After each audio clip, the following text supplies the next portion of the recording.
Se a gente conhecesse a magnificência do 3, 6 e 9, teria a chave para o universo. Que frase, hein? Já começamos com uma ideia provocadora, que nos joga direto no centro de um mistério.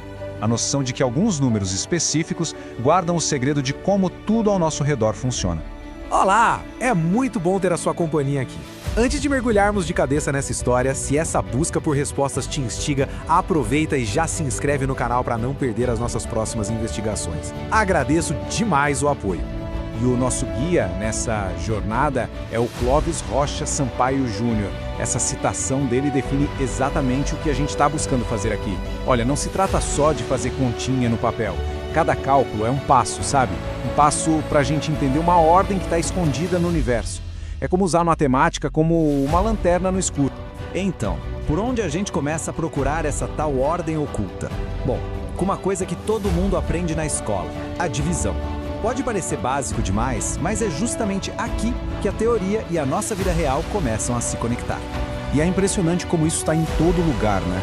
Pensa só, a mesma lógica que um físico usa para calcular a velocidade de um corpo celeste é a que a gente usa sem nem pensar para dividir a conta da pizza com os amigos. É um princípio universal de proporção, que está o tempo todo na nossa frente. A divisão, pelo visto, é uma das linguagens do universo. Certo. Já que a gente entendeu a importância da divisão no geral, vamos dar um zoom in.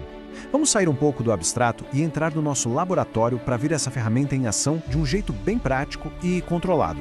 E o nosso laboratório vai ser isso aqui, uma circunferência. O objetivo parece simples, mas ele é bem profundo. Dividir esse círculo em 3 partes perfeitamente iguais. E para garantir a precisão, vamos usar o software GeoGebra. Assim, a gente tira o erro humano da equação e vê a matemática pura se manifestando. Ok, vamos definir as regras do nosso experimento. A gente tem um círculo unitário com diâmetro 1. O objetivo? Uma divisão perfeita em 3 partes que vai formar um triângulo equilátero. E a nossa ferramenta principal nessa missão é a constante π. Com tudo preparado, vamos para a prova. E agora, chegamos na parte principal da nossa análise, a prova da simetria perfeita. É aqui que os números que parecem tão abstratos vão revelar uma harmonia geométrica, uma beleza que a gente pode ver. É a teoria virando prática, bem na nossa frente.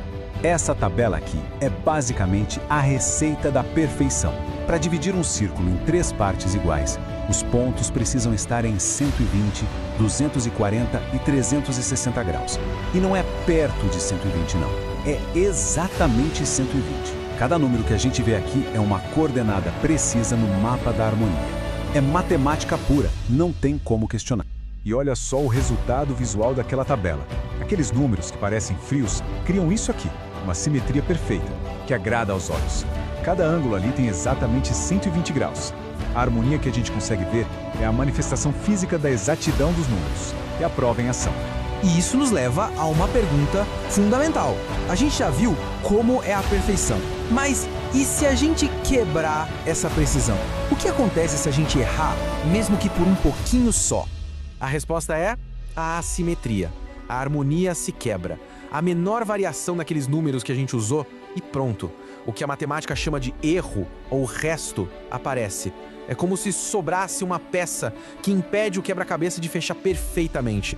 Então, vamos colocar lado a lado para ficar bem claro. Na simetria perfeita, o ângulo é 120 graus, o resto é zero e o resultado é harmonia. Já na assimetria, uma pequena mudança no ângulo para 114,57 graus já gera um resto de mais de 16 graus. E o resultado? Erro. Fica claro que a perfeição não aceita quase. Certo. Agora que a gente viu na prática a diferença gritante entre a perfeição e o erro no nosso laboratório, vamos dar um zoom out.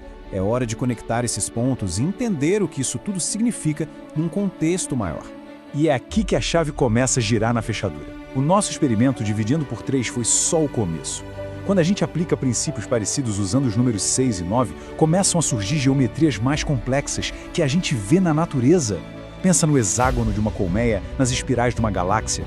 Esses números não são aleatórios, eles parecem ser os tijolos que constroem a simetria no universo. E isso nos traz para o verdadeiro valor dessa nossa exploração. Essa citação resume tudo de forma brilhante. O objetivo não é só aprender a dividir, é aprender a usar a divisão como se fosse uma lente de aumento, um novo jeito de olhar e de analisar o mundo ao nosso redor. No final das contas, o que a gente fez com o círculo é um treinamento para nossa mente. Perceber a diferença entre 120 graus e 114 graus e 57 centavos nos ensina a valorizar a precisão.